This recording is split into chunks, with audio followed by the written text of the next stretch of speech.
Bano yandaki mu ntebo ati ubura amara kusaringa kameya nuje kusigara nuje tukuje kufuna security nuje kusigara no vuga motoke mu twina security abamu no ndora bagina bagisera but they don't need it. You tukuje kusaba security I'm not a criminal. Tukuje kufuna convoy no sigara no vuga motoke yawe. Whoever has a gun Ronda na alindwe mundu aliyo contradiction. Ekyo kiteke mbongo kandi okimanya. I have a feeling abasaija ba Bill Gates tamanyira na pistol kwesana nosanga tagina. Uwe Dangote no Dangote the richest man in Africa. Ugo hatanu kwa kuharwa abanyarwanda baina sente za nkeza abantu bagenda bata. I have seen some people here, you know. And in fact, we don't know what is happening.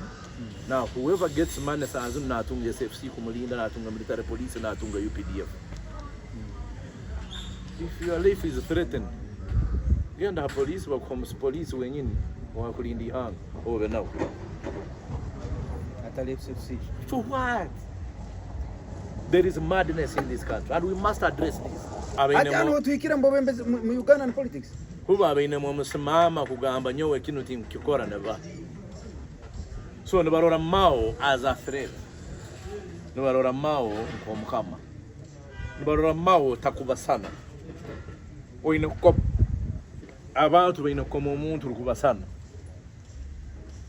So va vote. So Mao takusana nabana babaka parliament the voters. I really doubt. So he's not going to be elected because he's not like them. Very good. I am just trying to ask thing. Mao can be a speaker in Kenya. Mao can be a speaker in Tanzania. Mao yakwere speaker mu parliament, it was the 6th or 7th parliament. Ele yali amani yali rumba. Say ba nanka ba nasa ni byanyima yero mu ba wini byanyima yero mu ba. Ija kaba nasobora ku. Ati no. If I'm not mistaken, Bintamanya Among now overqualified.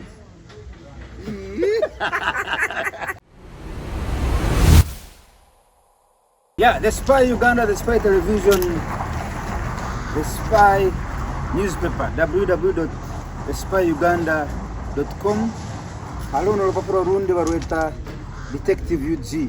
Ezo zona papura za On Spot News Uganda Limited, the father company of the Spy and the Spy Television. And we rumba live niryo ibara ya programu eno kandi nyenchakara hati ruli nyamusana ya hasazini inya bali fotopoto mu central meya wanyu ni nyamwini hano zora Bintamanya ugwecyoma afuye zora mu webale kwiti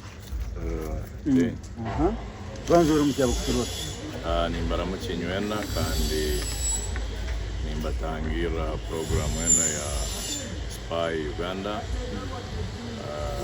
na ya Andre Rumba Live kandi nywena abantu batoro abanye Uganda nywena mwe bale kutuliriza kandi mutima noranga bale kubarinda hati kiro kunto ikara biro kwezi 23 no burwayo wikinka yivi kwikara muntu abiya mutongole kusweri banzo turabire mu mwetekani uyitekanizo na abantu bawo abantu batanga kugura amakanzu na batanga kugura amakanzu ninyeza kuba nindahera ibiro byo kwezi 18 ija kuba kya Balaza Boma Grounds kandi officially mtwaro webembezi wa Central Division both nka mayor kandi nka political head of division ega Central Division. Central Division is the face of Fort Portal and the face of Toro, and generally the face of Western Uganda. Yes. Western Uganda yona kan? Nambara yona wagitwara kuri Fort. Uganda is the pearl of Africa. And over Fort Portal yalitelizo Uganda to qualify to be the pearl of Africa. However, everyungi byarhanga yataireyo weather nungi, they have a good mountain, rivers we have, in town. It's the only town with 2 rivers in town. There's Kuraba Town, Saru Video Quetoram Town, Panga and Mugunu. Ekina Chaman Mono, Kanyore Tauni and Dino in Emia, Town is in the Miara. It to never saw Rabam near Town is Wekerway or Sozi, Renzori Mountain, to in Nevira, being Mono, Zakivale and Zindi. In the national parks as Vetoroide, Tulmatown Hagatium National Parks as Vetoroide, in 52 Creta Lakes is a Toroide Fort Portoyo to Torora, Forces Ribunyanga, Woti, Zetorora, Nezuka, Cabrole Murupete, Nezuka, Hamusaka, Torora, so Fort Porton or Buga or Hagati Evito Eviona. So nikimanyisa ngurubuga orukirayo ururungi munsi yona n'umuhangwa wensi yona n'abaru basire hensi bakugambira ngo baru basire tubakabaye n'urubugo rwingana Fort Portal n'urubugo rwina abantu abali hospitable abantu abakutangira abantu abakugonza abantu so n'urubugo rutwine kandi rutwine kweyombeka k'abantu ba Fort Portal n'ubwo budunanzi bwo warhanga atweire mweno emyaka 5 kandi tulubebe mbeza abakomerwemo not habukuba tuli bamanyi not habukuba ngo tuli barungi muno but habukuba abwembabazi za ruhanga ngo nitwe ntwetagisubwa kwebembera eno emyaka 5 tinitwe abageza abakirayo mbagezi bona nangwa baitu mbabazi za ruhanga atuteireho emyaka 5 naito tutahita fali kuombeka ensi yetu to atwagamba Uganda ugenda kwetewa the Pearl of Africa. Amani ago bakagahebwa footput. And how tell you what is in Uganda? Show me what is in Uganda. What is in Uganda? What is in Busoga? What is in northern Uganda? Oburungi bwona buli footput. Uganda lo Victoria. No. This Uganda ense ne yokya. This is even a modern Islam. That's a Islam.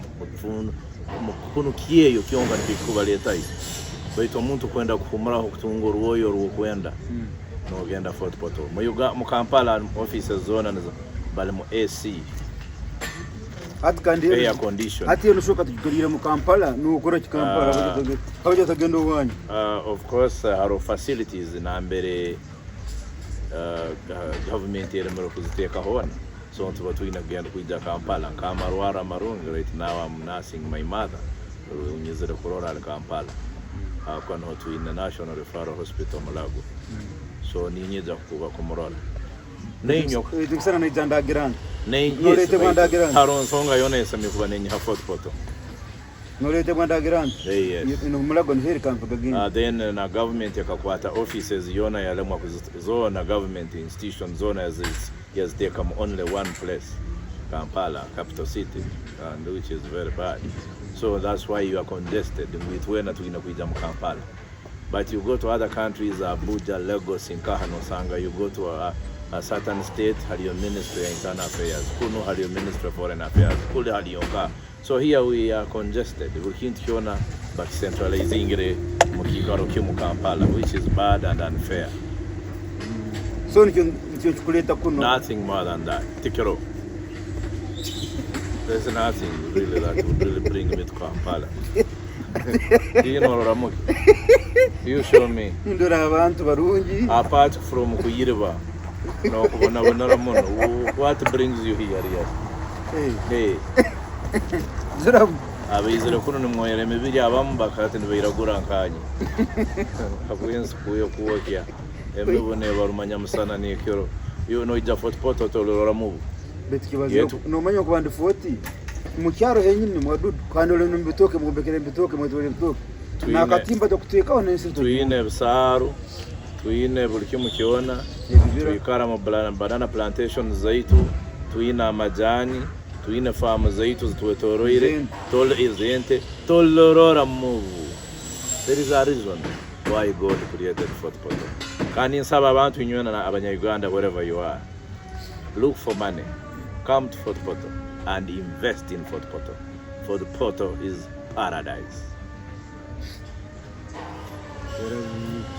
Aha, hati ogwecyoma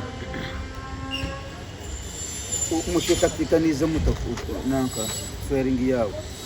Bangambi musenge iwo no ukakoma mu 18. Nyonga koma mu 18. Yono swearing. Reverend Mahanga is the city mayor na arahera 15. My brother Mashuhuko na arahera 19. Kandi twena ntuija kukora hamu ka family. That's why twena tugenda hamu to witness our brother Reverend na arahera Mahanga. Then on that is 15th now. On 18th twena tukibona na baija kurora their brother and colleague Bintamanya Joram nawe na arahera. Then turugaho tuongera tugenda nyowe na Reverend hati tugenda kura our brother Mashuhuko mu Northern Division. Nawe iwo ni mayor central. Nawe na arahera nyoni nyowa central nyowe the heart of the city of Toro. Umusejo ntuamuletera ko kuni tugenda kukuni. And bring water. Yeah, and nyobo kuba nondora just no rora face ya Fort Portal. That's why omuntu abakoroliwe na rora face ya Fort Portal. No boineke kin. So nondora and smart, nondora and good looking, nondora and hospitable, nondora I share with the people, nondora I'm really welcoming, and that is Fort Portal. I am the face of Fort Portal. Wile kanwe overall mayor wa town yona Kangzire would be the face of Fort Portal. It has no problem nawe naba baitu nyongo kusobororire nyowe nawe arija kusobora akwani nyowe mayor wa Central Division.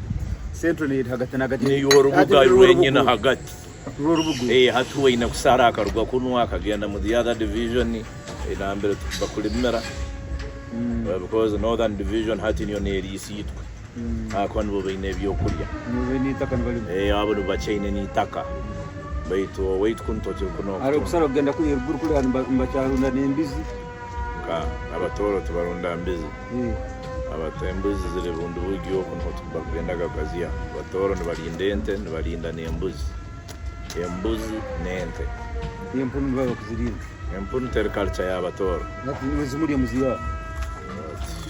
I don't know baitu empunu culture ya abatoro empunu culture ya mahanga gani nigemanyi tinkuja gabazao so baitu kusabalire abatoro bantu balisa bente balisa bembuzi balisa generally balisa ano kimanya ngo mutoro takalire empunu kumale myaka 30 zikaijidwe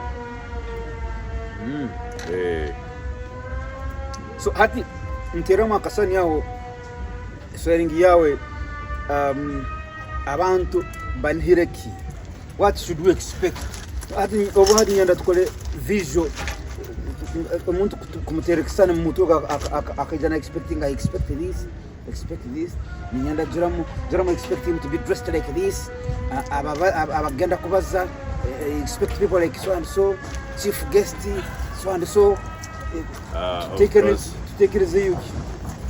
Of course nkusaurira Fort Portal ni part of Africa yeki kihoye nkimanyira and tujya kutunga mayor kujya kutwara sutu za milioni 1 2 manya milioni 3 manya mtwaro 8 no tata hati sutu yana yoko yesinzinga high quality generally high quality rekakidorkera high quality betu kasinzinga tukwantu Uganda tuli milioni 3 tujibare ngomusinzinga sutu Warandora waranondugaho Uganda gugo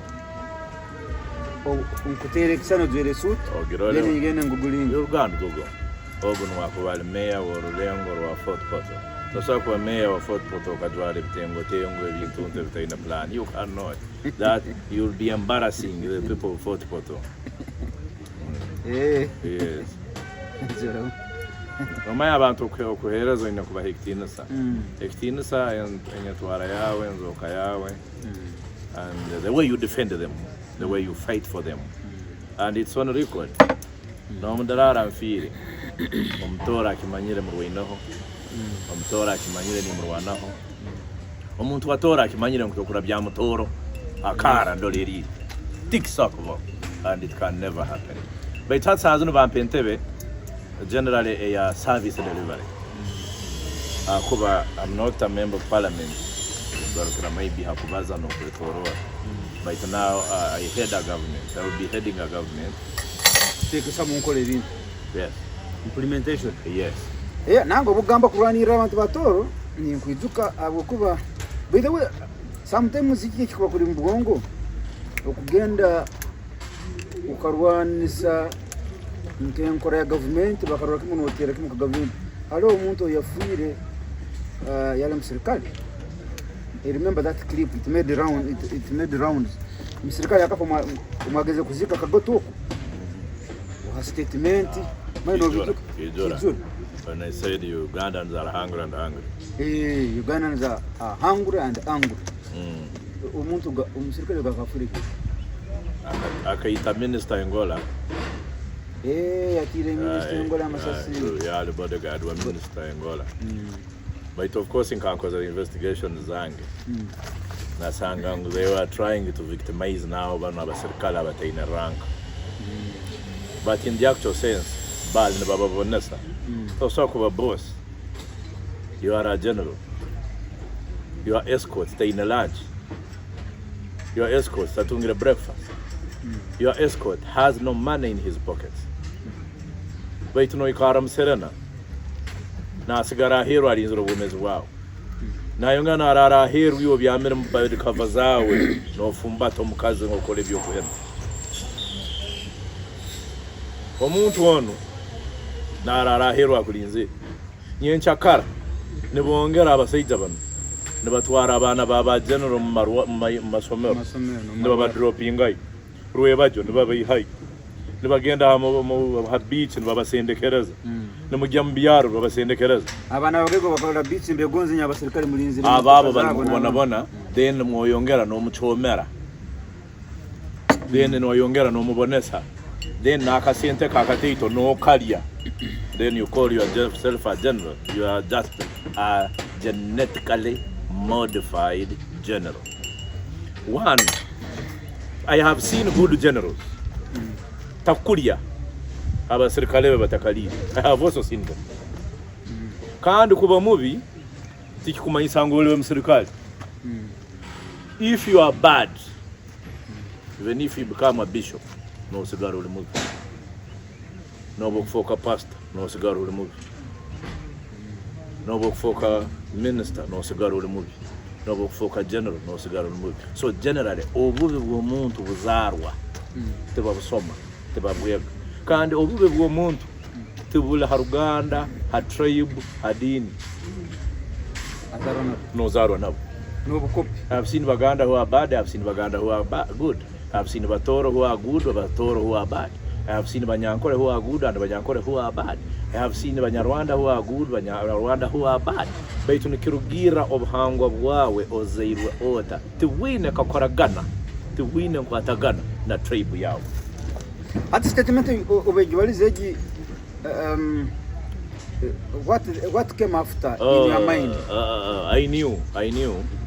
Because we are dealing. Did it haunt you? We are dealing with reckless people who are in positions of authority and power. Bakakole bintu bingi muno baitu bakasanga ulisaija amalirize. Wamazira kubaza statement yeji? Bataka kunsera abantu nibapapa nibenda kunkwata nibenda kugira hati na ikaguza say you mean nyombalize my mind. So kugamba Ugandans are hungry and angry. You can take me to court for that. Bantwale yundubazi. And that's why I still insist Ugandans are hungry and angry. About yes. Abacha abantu nibeyita. Abacha abantu nibasiba batamira. If Ugandans were angry and hungry, we have just come out of an election, January 15th. System yabafuira angry and hungry abachi kutaragikomere why did they elect them out? Apaste tubagine. Omuntu akufuira angry and hungry wamukoma this time by 72%. Apaste tubagine. Obunaku burwaire no Bintamanya burwaire. Oluba noyenda Mechanic akachwamu yagamba kuba noyenda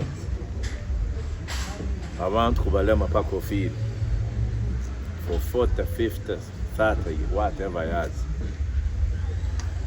Ibintu bisatu bino kubaho: disease, poverty and ignorance. Obutamanya, endwaire n'obunaku. Ebintu bisatu ebyo bisobola kuleetereza abantu kutekereza n'okupulaninga what to do. Kandi busaho president lwakalemaga ensi erimu abantu abeetegeriize kumala emyaka 2. It can never happen. It can never happen. Because buli kiro abantu banda kuraho new policies, new government. New policies, new governance. New policies, new faces. Because baitu kulema abantu kumara emyaka 4 urukubalema aswa kubateine kizibu. Because human beings are like that. Itwena tuikana tugetaka ekizibu kiri mu bantu abakulema. They stopped thinking. They stopped thinking. Kana Uganda yero ngo abantu bakaraba mu ntaro nyingi emyaka yenyuma. Bajwahid. So they only want to survive. And that's why President Museveni akaija asome kizibu ky'abanya Uganda. Yasanga one. Are they interested in taking power? The answer is no. They are not bothered. Nebendaki security. I will offer them security. Yes. So hati hanga harum security. The people are not bothered. As long as all na koraka sente kana ata. So the only then another strategy was security people are not bothered. You will not mobilize them to do anything because they are making money. Destroying the political class. Hata Bugendo Karora half of the cabinet of Uganda. Bantu bageze muno betegereje. Half of it. Bantu bageze. This is my opinion. This is my opinion. Hata umuntu akuiba mabati umwetoka. You are in government. You are a cabinet minister. You are a minister of state. Nayo igenze kuiba mabati. So generally political class are very destroyed. Ba koma komera bateine mwaramu amusimama. Obalize ekya mabati ekyo. Are you satisfied n'ensala y'omulamuzi aya sentence tingire nandutu out of so many other ministers who actually were implicated? Process egiona kuyatandikira n'okumalira kikakwereza obuvumu nti mazima ko omulamuzi ona asazira amazima. Omulamuzi akasala amazima kandi bakamuha omuntu batamuha bantu. Omulamuzi abandi temuyabayiro. Omulamuzi abandi bakihwaho DPP ala instructions or whatever from above. So Nandutu was sacrificed. Atamanye abali nabo bakamuha kuri nayo leka ibintu byamanya point blank. Chamu for a popular wabu ngomuntu waitu Kampala agiyayo. You see our district says zimwe zokoma omuntu awugamba agenda Kampala. Bugenda Kampala. I'm telling you bampaina na TV mundugu. So wait for a minister. It was a mistake come for a minister. Akata kabitungire that experience. Mustakegere no kwata foko. Kumanya ngo foko inagikozesa omukono gwemoso then omusho gukozesa omukono gwobuli. Niba batakabiyegera abamu. Niba jya kubiyega na ijwere sinko bina kyankwanza nibyo kubegeza. So oija mu for a minister. Chali niba mutomeza no sanga bakamutomeza atakubiyetegereza because they know that experience. So our political class is really destroyed because they are even not politicians. They are for a popular, abantu bakabamanya bakatunga uburugu. They are a motherfucking minister. You look at these fellas, at times they just laugh. Noro muntu minister ndole bikumuruga mutwe ndole bikumuruga kakuba sigara achulira tire sutu ije no ga no chulera no ga minister hati it embarrasses the country obwa kwemera kubaza no gamba no tape minister utine muhanga. So all these things are happening. So it's better sigara achulira mara mwamagezi. Yes, kastabaza kandi nyo niso kugambara mu cabinet ya hano yero. There are few people you can respect. You couldn't borrow if somebody in Indorante on now minister. Think about Urab. So, but there are very few that you can respect. Ngo barayemera kubaza ni manya haja kurugam point. No munyamakuru nagihandika. Nenyo abanyamakuru. Aro mutunga kanimbaza n'abanyamakuru baitu toro. Bahangambera nabo. Mune batungo bulemezi. Aro bakwikara mbebembezi kubiha mu gamba bagire cyo kubahandikaho babalizeki point yobora harugwa mwagenda. So how do you see it with the journalists?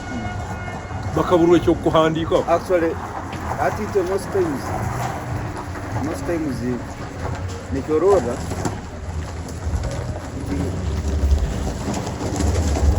I think it abali train abasomera makuru ubogenda mu mutu nkogo ukaburwa ango ya story mu byabalizi ati ogendo tankora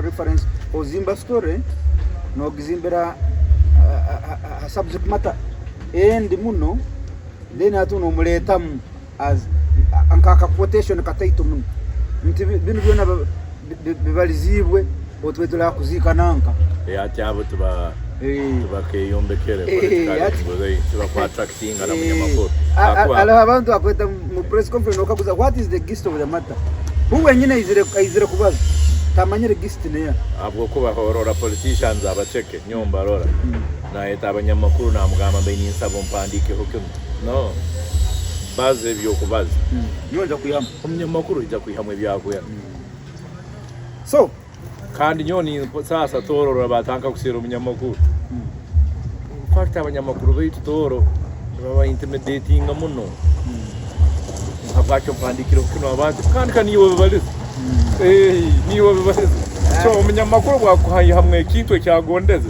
don't get annoyed hakwa niyo byebaliza nanye kara bakiraga kuntera they thought because in Gatoro nanye was in that category bantera kuandika story akutera kandi akutera umanyalo muntu akutera with katase hati ngoso kutera ga man kantu kanu amazima gari kandire tukozere tuta I can understand betala holu kutera na kukanga so some of them tried bananya bantera stories kwatagana na Toro politics za Toro abanyamakuru baba engage they tried me basanga nti bukwiza no muro kanyo sanga nyine kwingana abanyamakuru they engage them they don't intimidate one ni duka how they handle the Kayihura akateza amadu ya beta bagizere wa man inspector of police really na yebwa ngo abanyamakuru kugamba ati tukwida ku reporting aho kantu kuona kakabe karungi kakabe kabi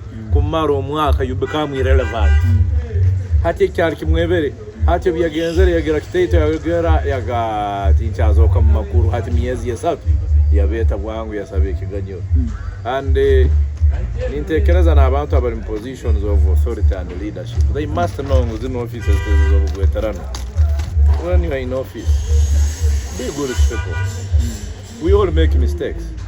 But to garuka hansi bwangu yitegereze nkozere mistake omuntu oli mwete it costs you nothing and you lose nothing kumweto kamugamba kwa abiro kino I think it was an oversight rundi osangire ndo ahe rundi osangire betekerezo bindi nasangwa nakubaliza kino I know you're not happy that person will understand you and he will respect you na gamba wewe Joramon anyeserege yangambijo haro ekitwabalize nanye ndi muntu tikinsemizi ogo muntu arukwaga respect hatsazo no ito twina abaitu ngora nkora kimpulirege minister mna gamba bino itekere bari mukuleta kora byao sovereignty bill ngumwange mwigeze tujya kora byao nabole mukatoka twarera byao yatoje kwata kona rino tujya kora byao minister bali omunsi no so bali omunsi ekiro nanka nitekereza tokulema nkoko zaawe hano isi Uganda tokulema nkoko bakama ba Uganda ne babeta Uganda and we determine how we want to be ruled. We want to be governed. Yes. So obokuba tungirewa mu mulimo gwona gwokuhereza nohereza abantu. You pay allegiance to the people. Yes, kandi banzorole ebyokukora biri mu interest y'abantu. I understand politics za Uganda zihindukira mu muno nokwa nimbaza bino abantu babamu nibagamba ati kumanya Uganda he bwe twine gihindura gitekana ndore tukwetaka ati sovereignty bill wenu imkorora kwawe bano nibagamba nibetaga protecting the interests za Uganda abokuba ningire emyaka ane bamazire mbwebembezi basajja bagenze bakirora nti abantu abakusinga kubarwanisa ka government they are donor funded people who abakusekretera government opposition parties NGOs no sanga nti amani amampati agosente mbaziya mbanka munsi zahire kandi hubo mukutekereza kwabona barora ngo ebigenderwa bya opposition na civil society organization ebisingo bwingi ndibambi nibirwanisa maybe interests za Uganda, the state of Uganda.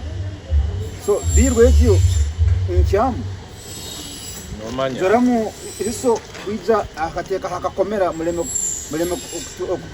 okwijyaho zoramu obuzibu nabakozere kubi kwiza akakuteka mukomera muno akagamba busa muntu akwiza kutaha muno resi bingira akalieta ikiragiro kya detention without trial no cyabandiza kukwata but we don't work on iron very powerful public order management act. Yes.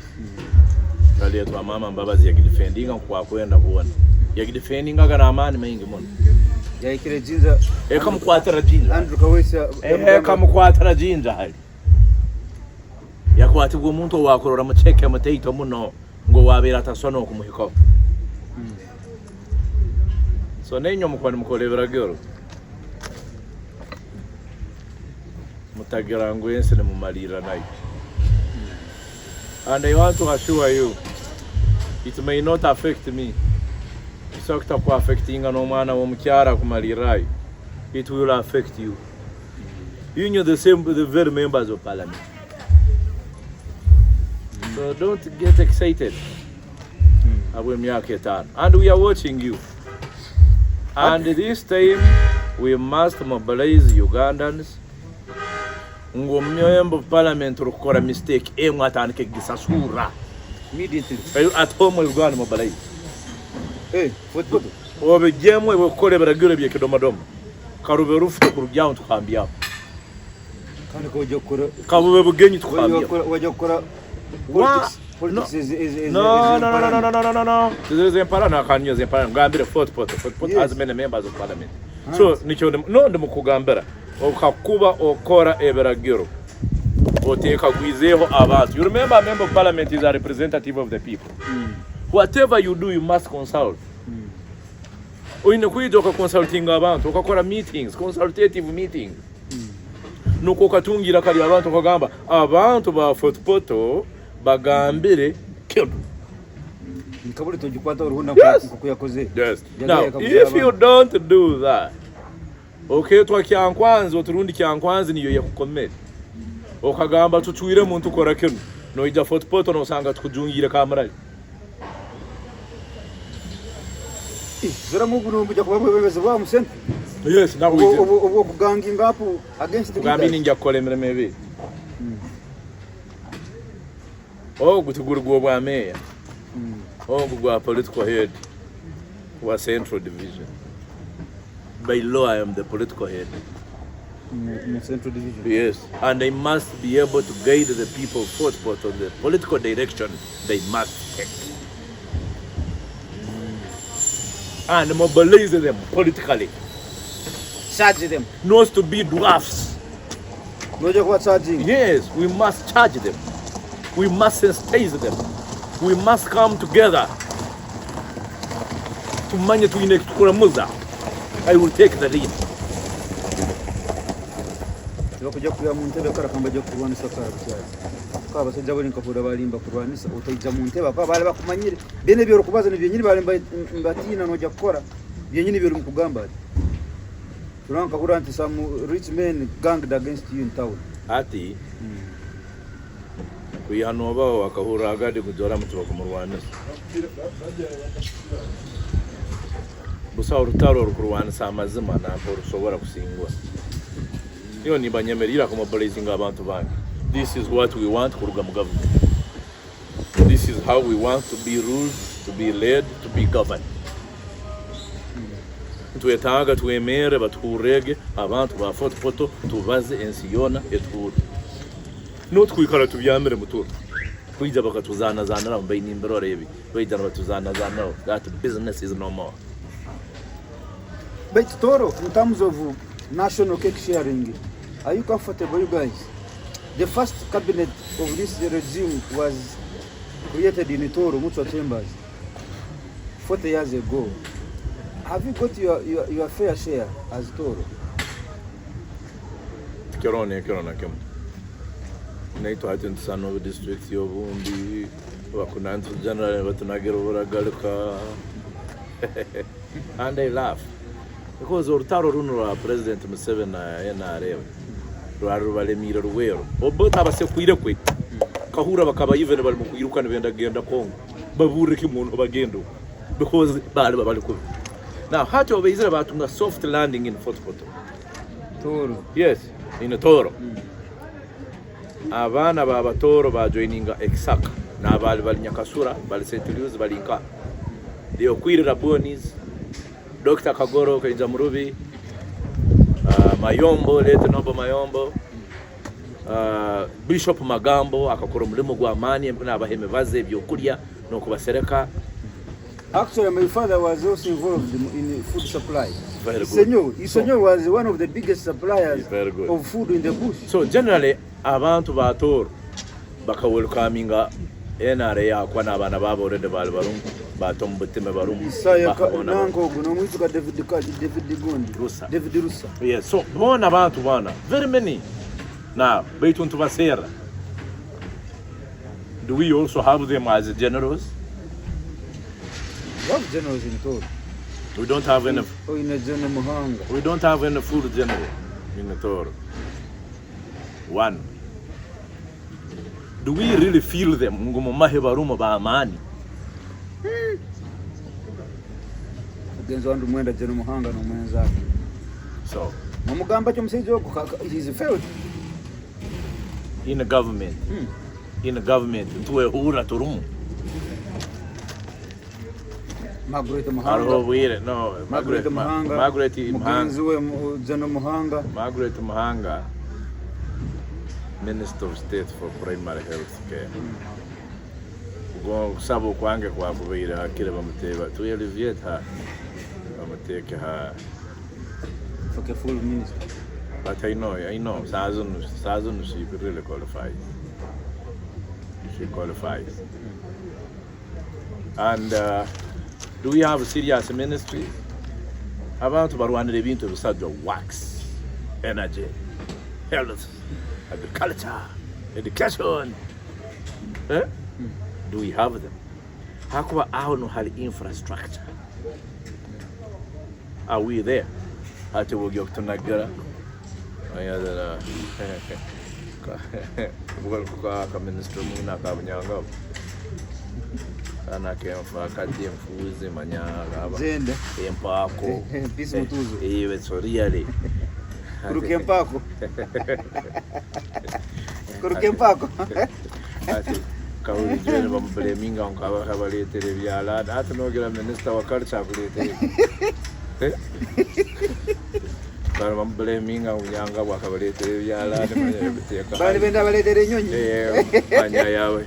nabega samanya kubyara cyo butunda so hati minister wakaleta akwegeze gukora amusaba urugudo amusaba isomero so generally ne kora na kusigikira kike baba na hati kuhimba katsimba energy katsimba wax yokasimba health yakafuru katsimba ki no ija korora toro kugenda mu maiso ubintu byakakura beto myake giona tukamalira de kubitoha aniyo tagirangu babe batabimanye bamanyire nguka kwa kuteka ministry kya energy oja kusanga toro yona ne yako hakwa situina hando hukulegera ngutuina masanyalazo hiro kusirogo wali nabo mbabukaba bugenderire ebintu byona but we need a force that can understand these issues kandi bakazemeraho batakutiyana hata genzere kyaba hano mu Uganda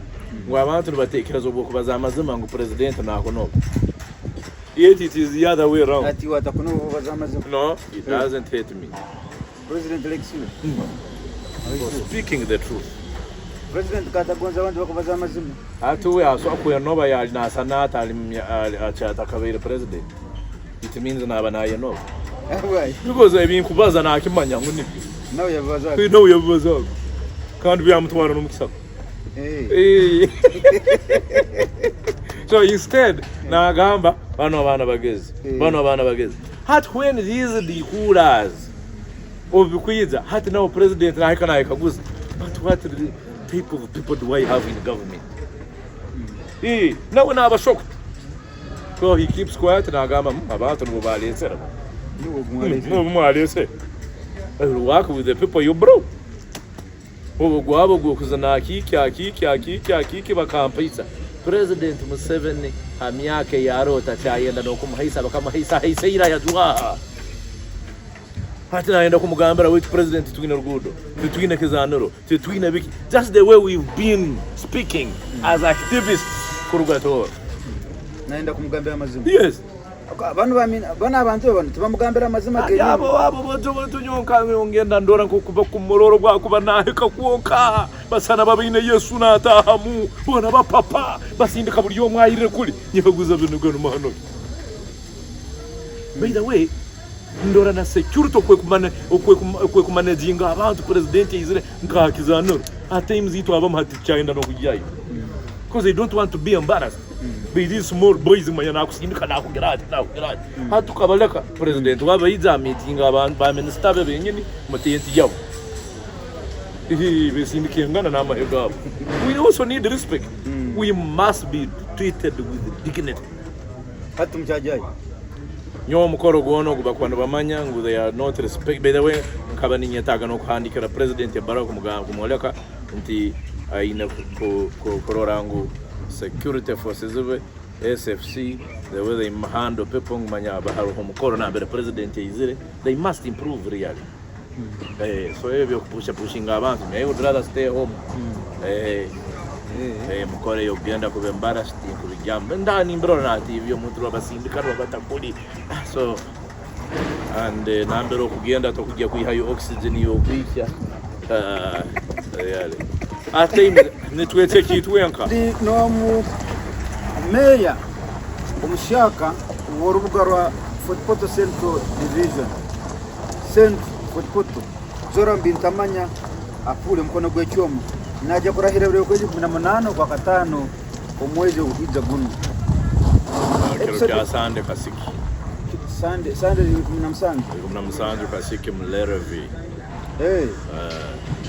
lero kirse dikwanzo kaunga binyonyi manyi abantu bona nimbeta baba mu kasiki beto bagamba abantu bawabo hati ko kujya kuva mwebembezi kandi uri promoting tourism moves hand in hand with the customer care hospitality kagenda mbaro mwekiro igiye nyine igiye cyakingwire nagenda na tumsatsai sai bakamarerisa hanke mba cyatumba sai cyoko no bagirese baleta akabine kabaleta hafu then bagiteka hati kutumasukali baleta sukali nyanda hani tumahane bagateri Uganda customer care is very, very poor. Because in Uganda, bakambinga hati akuba $1,000 services nungi. But in most of the places, for Poto, I think nimwetaga kukora kicha hospitality industry, customer care. There is a problem. Anyway, okatuge hati omugenyi mukuru no ceremony yao. I have invited many people. Mugenyi mukuru mwija kumurora kireke. Kwenda kumbaza bana. Nsongeza amaji. Mugenyi mukuru mwija kumurora. Baitu abantu bona mbesere. Abali mu opposition, abali mu NRM, abali nkaha. Iyo uri mu kitebe kibitu. Nyo mumanyire myaka yona ntande wa FDC. FDC yogatungire bizubu. Naijandi independent. So all independent? Independent. Baitu obwongo bwange mumanyire. Buli munya Uganda amanyire obwongo bwange habuli. Kibi ni nkibaza. Kirungi ni nkisimu. And that's how we have been. Then kindi nkasanga ensonga zinkero bwingi burwana otizikwetaga nokuba mu kitebe. Ekitebe bantu abayinenyikiriza nke yawe nambere mu kwizera hamu kugenda kurwanira ebintu ensonga zihanga. It's a platform. Hati bya Uganda bigenda nibikusobera bintu bindi. So graduation yawe neja kuba mbuli bantu bebitebe byona nabatali mbitebe emini inauguration. Yes. Swearing in yawe. Yes. Abebitebe nabatali bebitebe. Abantu bona. Abantu bona. This is for Ugandans. You see, I love my country. And I love Toro. And I love Fort Poto yekuliza kupicha hano. So buli muntu wena hana karuru kango bugendo kukarora. Kwatira na higuru. Abantu bona bakizira hamu. Watwamu to liberate Fort Poto. Ako tukasanga to intuterwa habwe bitebe. Nanka nuna bayenda kuno bwakwita weyo na sanadi yukura kastaba ijwere kigelo bamukobe. Betu ijwere twagamba which direction are we taking? Fort Poto nengia gume tugyongere myaka endi 5 yongere gume Central Division ya itwana. Tuinamba Bintamanya. Bajora mu bana. Kikusoboka. So twikari tuwe. Twagamba emyaka yugarukaho hakwa general kunukumbura ensi kwenyene bushaka. Both politically and service delivery. You is a kumbulens. Yes. Politics is the way to feel no. A leader who does not make statements, even at a national level, na central government, no, we're going in the executive, no, you are a Ugandan, you are a politician. When you are a mayor, you must make a statement. Kuleka, your people are not satisfied. Your people are not happy. That's what a leader does. Kara buli ochali mu bwebembezi n'obugari olugiremu ekisanze kywereke ukaba n'urwanisa ekiba amataka ekikwekusana obukama bwa Toro na Queen Mother in particular. How did that end? Sazono abantu bali kurungi obukama tushobora kwiha abantu mataka because orutaro rukantwara almost 10-15 years. It wasn't an easy task because they were highly connected and bali connected na abantu bali managing security and managing security yihanga. I remember bali so close na Inspector General Police, bali so close na head was CMI those days, so they thought they would really influence. One day, remember the head of CMI, Akantira. That time was Leopard Kanda, I think. We are Teriro Ningra Murki and to manage me. Come back into it. You're team Koram UPDF. Yes, I know tell younger of Kabuz. I remember that day. Can't cover Nigga King Mon. Nyo team Koram UPDF. Nyo team Koram UPDF. Can't you tell younger of Kabuz? Can't team because wow, CMI. But Banu bakoze bitu. Banu bakoze bitu. Mukozi wabitu ine mundi ito ine. Only in a moon retain. Can't know he's trained to kill you or not. He's trained to kill enemies, criminals and enemies of Uganda. And they can. I want to be in a skill of turning into an enemy of Uganda, and they target you. It's not. They have been trained to turn you into an enemy of Uganda. I want to assure you. Navyo tibiyangu hili. Framing someone to guli mulimo gomuntu womu. Yes. So Chanda akangara hocha. No, he respected me because he respected my opinion. And atagare simwendi. Leopold John. Atagare simwendi. Nagunu. Atagare simwendi. Kandi buli wagenzera kuzika wagamba we are angry and hungry amasimo kafuna kurugamu waringa rugamu RDC ngarugamu. Bengi muno, you even met the deputy head of military intelligence Honor Gumayo warugire mwijwe. We should have arrested you niyo kunko yangambire ntiye kitokisovora. No gamba Rugumayo? Yes. Ali muiso? Yes. Ngutokisovora. Ali musema akamugambara ekitokisovora. I am a determined Ugandan. Irumba nyenda kugambira. Nyo hambantu abizire bamalirize tahera politics zihanga. Ndiyo mahali. Kandi nkebyamerense na Yesu ekigu. Ukabyamerense wa Yesu ekigu. Ukabyamerense na Yesu ekigu. So ati obomezi wanu busana ukabuhaya bw'abantu enete bakwenda babutwale. But I know the people I'm dealing with. As long as your mind clean, smart and focused and be real and have love. Emyaka yimaziri, they all know ngujora mwayemerera Ramazan. Whether you are in NRM or opposition or in UPDF or police, they now know Joram Ayemera Amazon. Because at some point, you will also need me to fight for you. Most of those people, so-called generals, they cannot fight them for themselves. In fact, for them, they are more. Baba kugira muno kubaza kusingiwe. So they don't have the freedom to speak what you're speaking. No, you leave alone that. Numbahango bwabo nimbaro, they can't fight for themselves.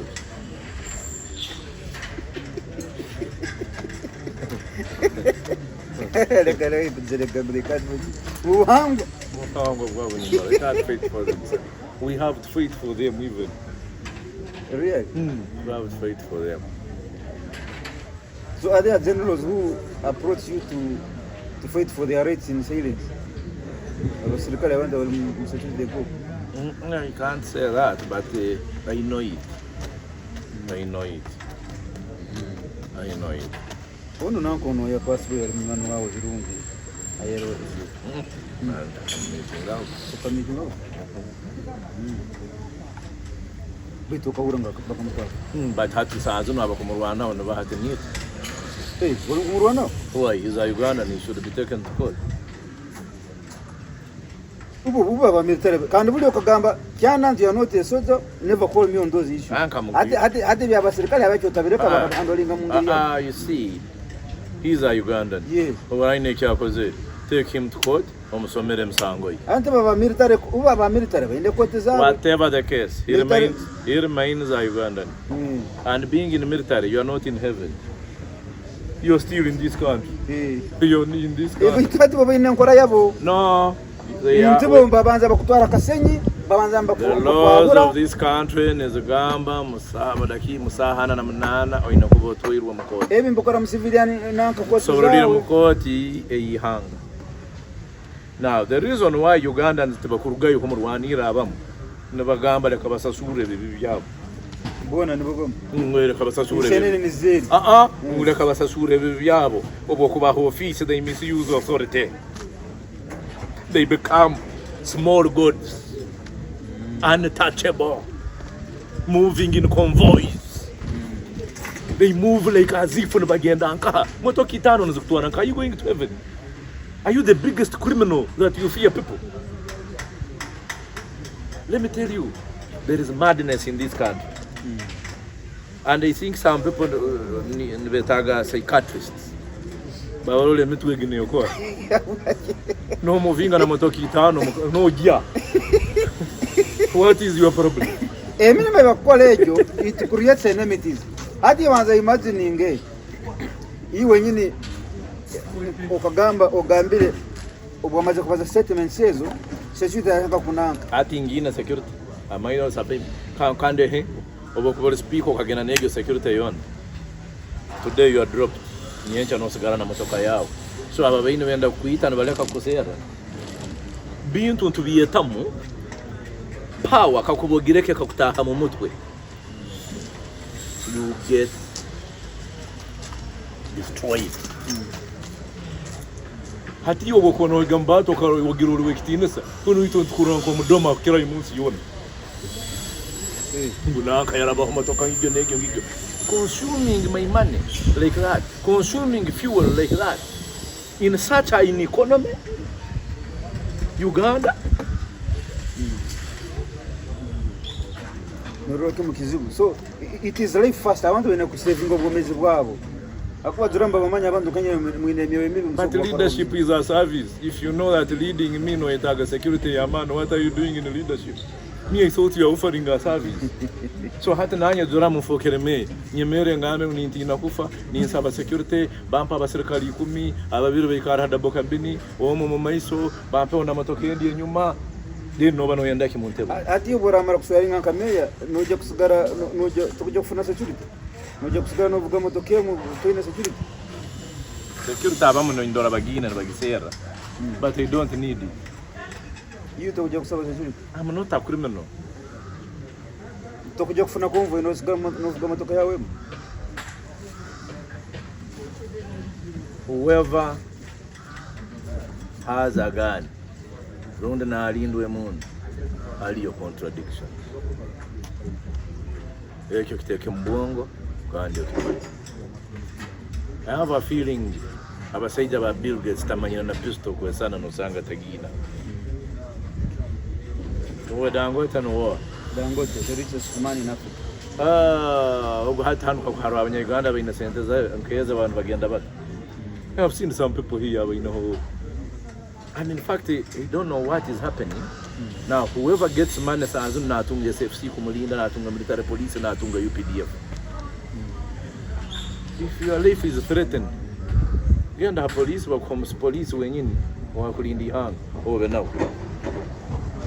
At SFC. For what? There is madness in this country, and we must address this. Otherwise, obikira kura kika kama miaka 5 10 Uganda ne foka kintu kindi. Muna utunga ka center kao. No ihayo OSFC.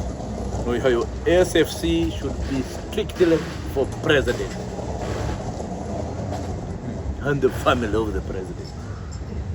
Actually, it used to be called the PGB Presidential Guard Brigade. Yeah, you look about for SFC. But the primary mandate was to guard the president. PGB. Bagi mazere menektinas. Kasto wano yo no wokole wo shingi be hajo katunga sente zao no matunga na ona. So really vinu biki. Dede yele kokoleka. Anya arone boje kamuna abantu ha. Ani mbakuoleke mu Kampala hano. Nyo ni nseka no kuseka wene isidi. So ogwo muntu na arugaho na agendo wabo. Let me tell you. Nyo nimba nyine kugonza ningamba kanta ha mahe to fight, protect and defend my country.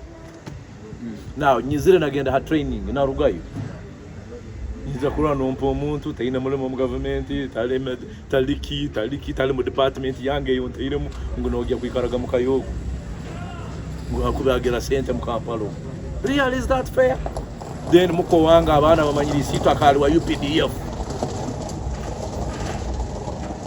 No fa no kufa ngo nayiba kwete nguyu ngo koragi heri hanga. The army must also not be spoiled baleke kulia akigenderera. Abali threatened bagenda ha police. Yes, basabe police mbutongole. They misuse it, they withdraw it. Umahanga gandi to semina kurora mahenka UPDF mubintu ebintu. You shouldn't. And the reason why I'm talking about this, I am a taxpayer. Kandi ihe ya UPDF ne baleragira let hands ya civilian authority. Civilian rule. Yes. So area bintu nga Uganda nizo nyo mutandike ko burwayo mu bibazeo. Tibiri necessary. Ministers nabungu bina mahega UPDF ogwa ku mulimo gwa police gwa ku mulimo gwa police police guarding a minister is okay, but UPDF guarding a minister I find it irregular. Kale hati mukisanza cha kino ky'emyaka 5 kyosingwire, what is going to be your mode of management, your mode of politics? One, I believe in teamwork. Good enough for hang and pay the council is the councillors are based on I have interacted with most of them. Then to get Koraga meetings involving stakeholders, involving people. Kurugahans I always want. We must work together. The system we mjaka ikwenda etandike kukora. Obukuwa no jakora orugudo hakyaro. Hold a village meeting. Let the town clerk be there. Let the engineer be there.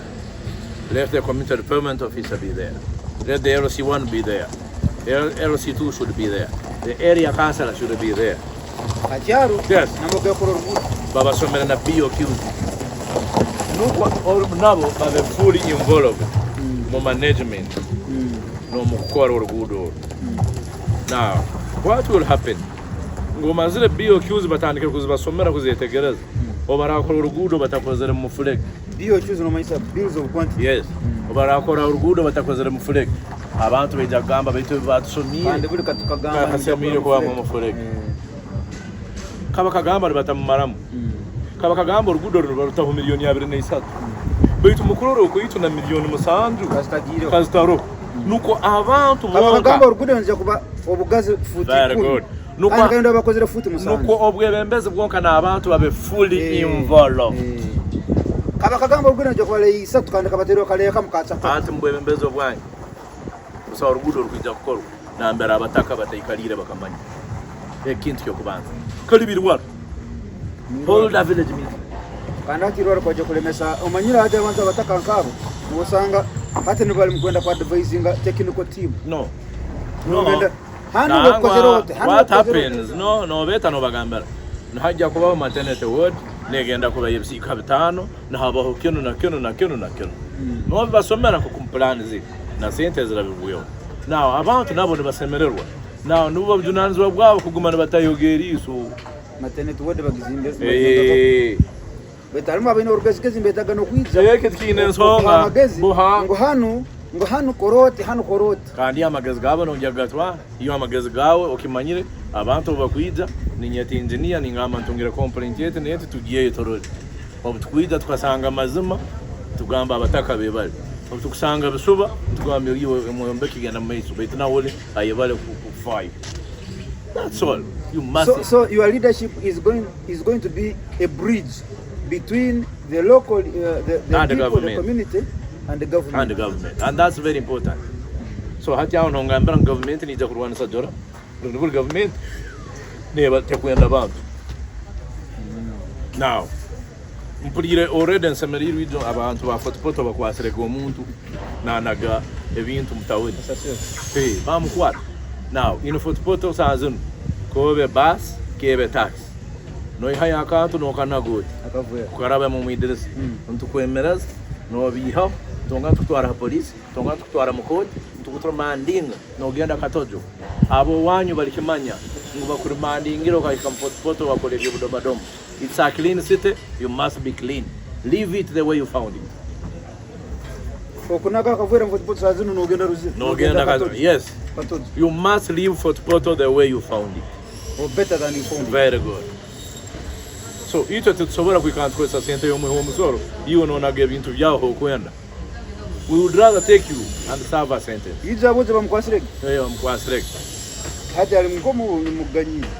Mbabazere kumusingoleze tawuni yona bamuganya. Asingolire tawuni. Because ni kyondo mukubagambara you'll get embarrassed. Oja kubole muntu mukuru omanyiro wanyu ogire extinesa abantu bafotopota aba boda nbeja kukwata bakusingoleze tawuni because we have empowered them now. Tubagambire buli muntu akwida kuzeta wuni mu kwasi nobona naga makavera kam ntukusingoleza kilometero Wembezi wonu kabaje kubabuziwe. Now that's how it even used to be. Mwene myaka 5 kugenzera ibintu byabo. Abantu baje kunoba doramu. Isi kandi bahaba kunoba ndi mukuyonze tawuni yabo. Gogo simbolezo. Ndi mukuyonze tawuni yabo. Kandi urukuna hati sanzunuka kuboita omuntu bakakuchwera musango bakakusiba nono president Museveni. Kandi kuno wisiri. Kakuba kusiba nono president Museveni. Very good. Kozero musango. Very good. Hati nyono no beraka. Kozero musango. President Museveni no muno bwako nwara kwa akusibi. Baitu hati iwa koro musango gwawe ikiragiro kya kwata bakutwara mukoti nojya kunoba president. Now hati nabinu ba wanaga kasasuro ba kwata no bajora no policy eitayiro kandi tugenda gitamo ubusobozi bwingi muno so that our town remains clean because into etaga ebe the cleanest buri akabere second to Kigali hati twenda egarukiye kile na Kigali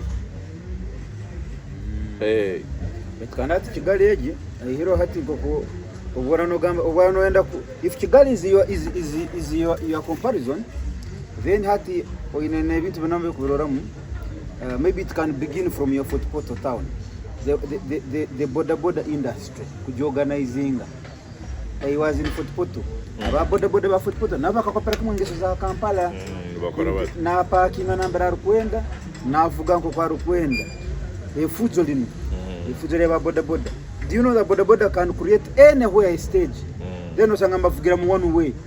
Yes, so na footport. Na footport yawe nyine. So ogambiro ba empowering kukwata abakwiraguza nanga bitu nabo benyine itibiri. I will have a meeting. Tanke mbakoleo aba border bine okumanya amateka kufuga engudo. I will have a meeting with them to bazeo vyona. Can in fact Nakwe ni mayor wa Central. Nanye mbe ni Mbrona. But we must engage them. I think aba boda with. Naito nkokutwaizira twayanga twa promoting ebyabo bali batakuyenda twagamba nangwa naito tukuija kubikora. Aba boda batoro kwasitomweta mojo na bihiru. Kube kabere policy yuno mweta mojo aba abojo. Baitu twasanga batwikira batugambira naito turibanye neza. Twine bakaze biki. Twina abantu baitu gufokera muze buri muntu na tweta ababojo so I generally mbira ati abantu everywhere you go nimba sobora ati abantu bano ekyo kubeta abojo tukirikirungu so turana cyo tukikora nabo tujja kubaza nabo tubagambe gendera hamhanda gwawo stage ebekilia leka kwenda kuraba kuli ukakora nkaba Kampala no rabakuru hati nkaba Kampala whom do you blame? First of all, ni blaming KCCA. No, KCCA taka blaming police. Kandi traffic ye kusiba buli rugudo. Kanebe baroleri. Police. Aro mukuru hano bukota no semo. Bukota ukabira club. Zo na bafukia mwana we. Izwero omoja kantomera ina. Omojo ninduka kuno this Bukoto street, Bukoto Kisasi road. Ninje ininga. Hati banumba ruga kuno radio simba barabira one way. Hati omojo ya obyanze biyangamba ngumuzei.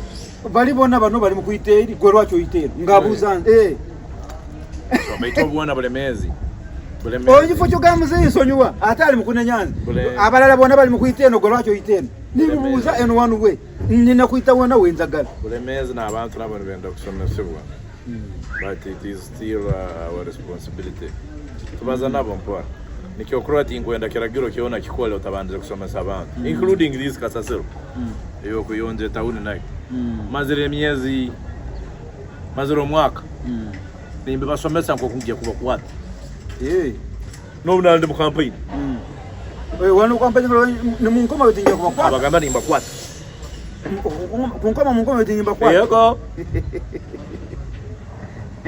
atigo karono sisaka ruru abantu batoro ne bakiyenda tauni yabo nibagigonza nibagonzero barolere nya 10 aba kugira guza batayito muno tebinu babengi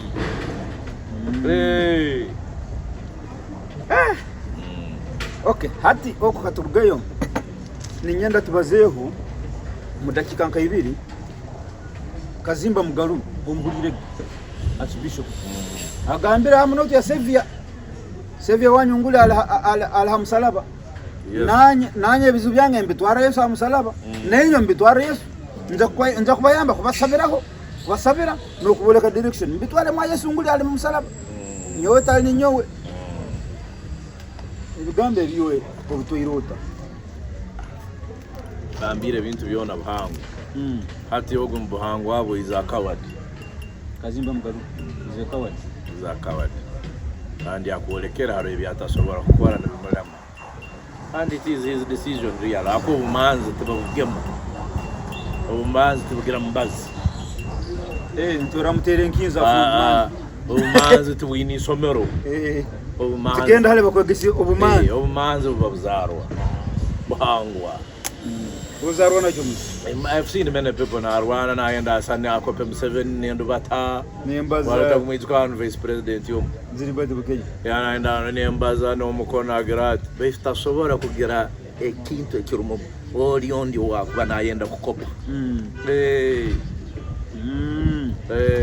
So Kazimba Mugaru, natural Akazarwa. Ataliman. Ataliman. He's a preacher. Preacher inakubira muno obumanzi. Tobaina nababisoma. Bano priesthood bagisoma busoma tebalimu. Hati nubagenda no kora kosi yawe. Okozere theology. Tomorrow you are a reverend. You are promoted mayatwa deacon, mayatwa wati. Tomorrow you are a bishop. Maybe even that anointing is generally not there. This is what now we are facing in the country. Baitu abakara bali baine calling. General womb. Abaga ba bishop. Batabandi zino kubaleta kulu mukono manyagendo somekizo. Baitu mu buhangwa. Actually bamala bakukora omulimo ogwo then babatwara kubabangula. Very good. You are born, you start doing that job. Then bale bakorora ntino itaga kuongerwaho skill. Hati bakutwara kuongera skill baitu already mchikora. You remember noizuka nanka ise wa Brigadier General Ron Bali. Yes. So baitu nchakusoborora. Kusaho bishop wakabairo horwino obumanzi no kugonzensi kugirwanira na buli kimu. No twari twabamutara mbayina homuno ka bishop magambo. Ubugyo koro byafayo. Rubeira na mwizirira habere Bishop Spiriano Kizito Rwanda. Mu Uganda yona. Kandi kumara emyaka yona. Ati ugamboto mumanzi kandi yafuye. Baitu need of self. Ati norora manye bagamba mwakitine nibaseka mwakimanzi. Baitu kandi bo bafira. Ati wafokere manzi alinka. Baitu bafira bana bato. Bishop Magamba afira mwana mu. Akahereza yaheka emyaka ye ni yegi kandi yali ine kugenda mwege emyaka. Bishop Spiriano Kizito Rwanga abe atali no myaka yenyongezo. So generally they served baitu mbeni nkoleka obuhangwa bwabo obuhangwa. Hata no obuhangwa na general umwaka for myaka nkisana akafuza. And even on politics in so for example. Baino obuhangwa nkabo butafire bwaba President Museveni bwaba Besigye bwaba General Muntu bwaba Manyamushaga mu this political class ate itwine bano abokurora munyoleke.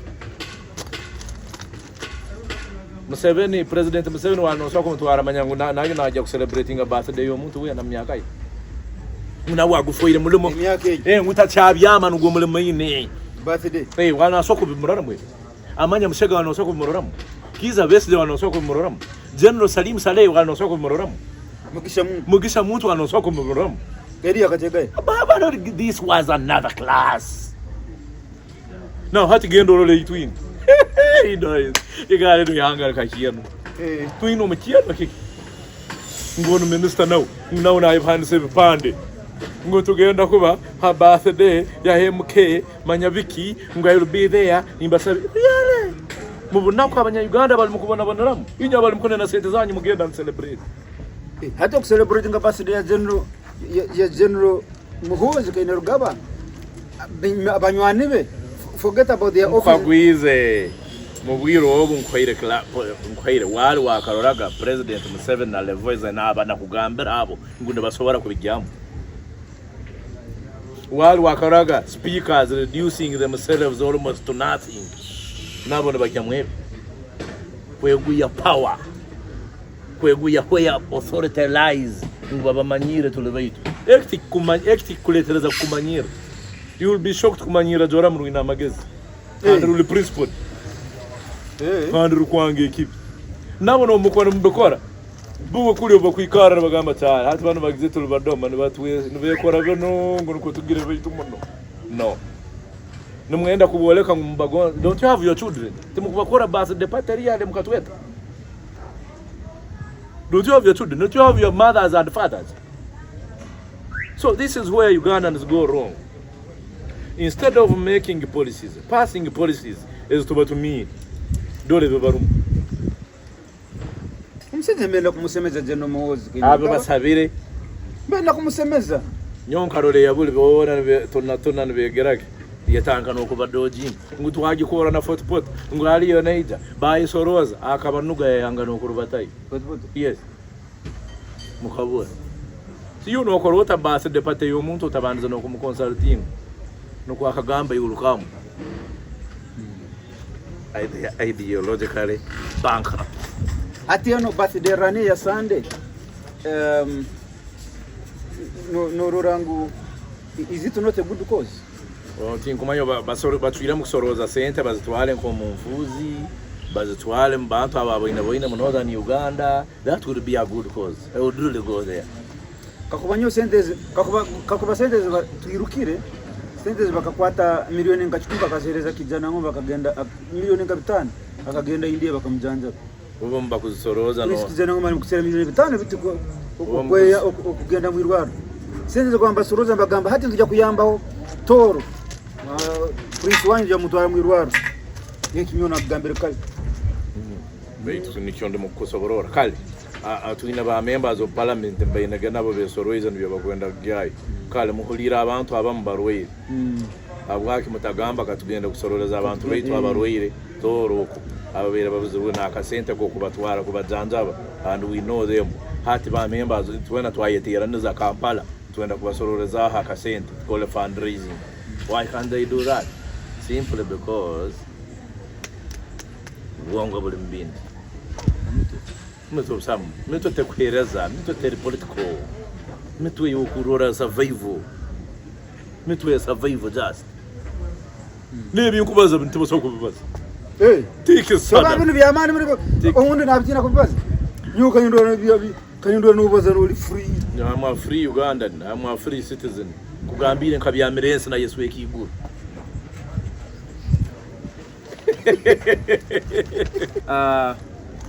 Zora muno akabaho councillor wa division ya South Division Kabaro District Council waba chairman finance planning and administration. Exanje cyahuri cyawe kibakwihire mu bwemezi. Exanje ki akabamwe ebintu bintarayitegereza. Tere nyondo yagwa. Nangwa it was generally Joram against the state. It was nothing more than that. State ni yakuhire mu abantu bakakoma. They robbed my victory. Shokurana slogan yange kaberi reclaiming our victory. Buri tukasemba ubwana ojja kwetandika kwesimbaho okagamba abantu benyine nibo bina kusonda sente zera kuleta mu karuru kandi akaruru kasingwira abantu nibalesere ko sente. They did. Akwa companies ezabulkiro politician wagabira abantu. They did. This time abantu nibagabiriwe. They did bakakora mulimo gwa mani kandi imbasimu. So nyonyi ni banza lyokubakora. So njya kurwana. Zora otateka mu sente abantu nibatira mu sente. Yes. Sente zabo bakazera. Was dumb. So tumazire episode yeri yakabini ngama tujja kubazaho cyankwanze kahwa ukisinka kayibira hati ebimu biki bimwe byabere cyankwanze ebya kwireho isoka hamutwe ebyakunirize runde byakutwire kurundi bagamba that's a good thing kino kirungi kikoze ku cyankwanze. Of course cyankwanze nyo I cannot blame NRM kweta abantu bayo. One, you must orient them. Mumulingo gwo kubenda babemu mubarano ko bacuira mukuba.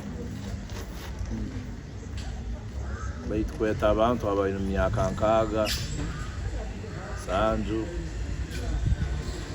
ukabaskotingisa ukabagurukya ukabatera nagamba bisabusabu ukabateka muchaka nayo embarrassment y'amaani. Orientation. But for no, I'm concerned. You must respect those people. Anta akaba muna abashaka abato banamere just abato it is okay. But abakuru cyari kitasemeri. Then tugaruka nturora nka sente zibakubaha miliyoni 10. One only atungira omulimo. Already government nejja ku spending around miliyoni 10 kugura motoka. So real obukumwangala 10 bagiye bagure enkaita akwana bazware abambayize bazwere domora abambazwere ebihali byomukiyembe hanu abarembo really intekeza kyali kitaseme because you have many leaders now. Oine ba mayors Uganda yona. Oine ba councillors Uganda yona. Oine ba LC5s Uganda yona. Oine LC1s Uganda yona. Oine LC2s Uganda yona. Oine sub-county chairpersons Uganda yona. Now, so it means no rango members of parliament no wonka bali relevant. I think nakyo kina kuinduka. Nikyo kurora ekyo semino kirekera kimu berwaneho. You have to reorient them. Ngambire byokuba sente. Ebyokuba sente, okay. Because sente zo ina kimanya tutunze rente kuziba sente zo mu omusoro. And there are many. See, when you get 300 people, something plus, and okagenda kukolebyo tekereza tikire baitu ka politics za President Museveni already hati ni mamurora dad aro MP minister wa kutueleza ya nagira powerful akanya na interest zo kwesimba kwa president minister wasoroti kireruzira no iduka buriye byananga byacogamo kabere cogamwe kabere global fund kandi kane baroha daddy save dad yes dear daddy yes save me yes ya papa go gatira gango msija kana minister na ruganga gaza soroti so papa kan dorgo berengera if you have so what you have not yet built yourself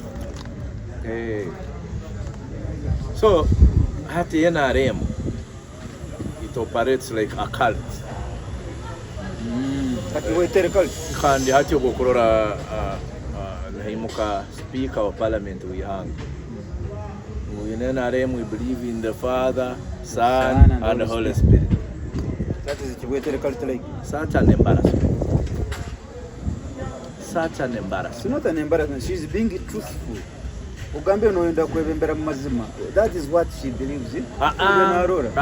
Gambo tinichonorora, but osora gamba we believe in this. Ekigambo yakoza we yokoyagamba I believe. Ataga we no. Don't wagambera this is what I'm seeing. Uwenkawe. Yes. So when you make such a statement, NRM no boli mugichekya. No gifora as a cult. What does it mean? It means kione kyokwenda you have to go through those 3 people.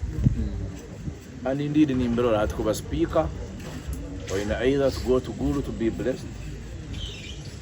Like no but Mao kuyakoze. Ya naruga no na ya manyira no hamani gali na onirukirayo. Or you go to Entebbe. Or you go to Mbulu. And hati yabo kanu father son and yes nibyo ndimukugamba so generally tebe father Mbuya son ndoza Gulu Holy Spirit yes but to be father son Holy Spirit but no byunkuba nkiro nyoti inso ki blessing yego habwo bucheke and you need to survive and no grow it is now there is your meal card beitu a level ya speaker of parliament. When you make such a statement, it means you're in that office by accident. Okay, hati embiranye hagati ya speaker ne Robert Mao ya speakership. Iwe nkaiwe norura obuzibulinka. Can Mao make a good speaker? Mao is very intelligent. Mao is a good speaker. Yes, he's an orator. He's sober. He's a articulate. Can even speak for 5 hours. Generally, toino kosa comparing na abayesimbira nabo bona. Including the incumbent? No buri omuna akimanya no bukufira meso no kimanya. Now, problem we're in class. The quality of the voters. The MPs? Yes. Who won the vote? Are they like Mao or the other ones? Majority of us are like the other ones. Will they embrace Mao? Overqualified also has a power. Overqualified as an intelligent man when they are not. Hey. At Kandea can overlook him. Mao is an intelligent man. Voters are not. Voters are not. No kimanya na iwe. Therefore, since they are not, they are going to vote the opposite of Mao. Kero ninki kugambira kandi nkora he. Tema soko mukombo. Mao. Yes. So they don't want to vote an They cannot understand him. Hakwata soko beta akabakingira muri akaba binuka za chai. Mao is not that type. He cannot. And that's why in bon number has been Kazachai. Nubaruga Uganda Batirindu.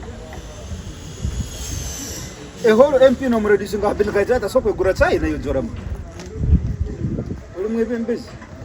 My friend. Hey. Evin to been to Gora Mihanga Munukumalemiak. Karabako video ya members of parliament laning it up. But he lane Hamosa Court apartment ya Haj Moses Kibong. Uganda kuhindura constitution ya Wirobe ya term limit. That clause. Aba wale norora ba manu muno. Nguno barwani le milioni ta. Just 5 million. Ekya hindura constitution yon. O mururu no wenzara tatwara sente ni. Na kachai kan kamma. Plus Kachai. Yes. So I don't know to ikira mbobembe mu Ugandan politics. Kuba abainemo musimama kugamba nyowe kinu team kikora neba. So nibarora Mao as a threat. Nibarora Mao omukama. Nibarora Mao takuba sana. Oine kop abantu baine komo omuntu rukuba sana. So voters. So Mao takusana na bana bakaba parliament the voters. I doubt. I really doubt. So he's not going to be elected because he's not like them. Very good. I am just trying to ask Mao can be a speaker in the Kenya. Mao can be a speaker in the Tanzania. Mao yakwere speaker mu parliament, it was the 6th or 7th parliament. Ele yali amani yali rumba. Say about Nakaba Nasa Nivia Mayeromoba, Winivia, Nimayeromoba. Yakaba Sobaraku. At the end, if I'm not mistaken, Neta Among now overqualified.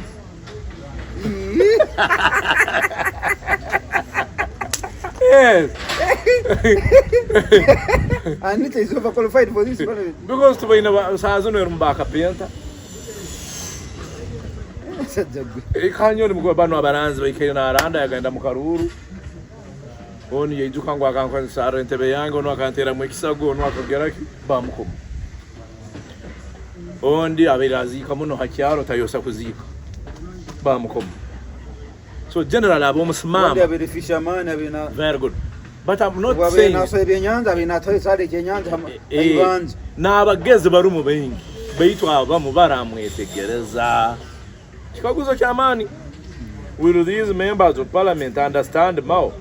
Kandi akaruru ka Mao na abantu abayesimbere nabo nekajya kudetermininga ba members of parliament abamwine basanaki.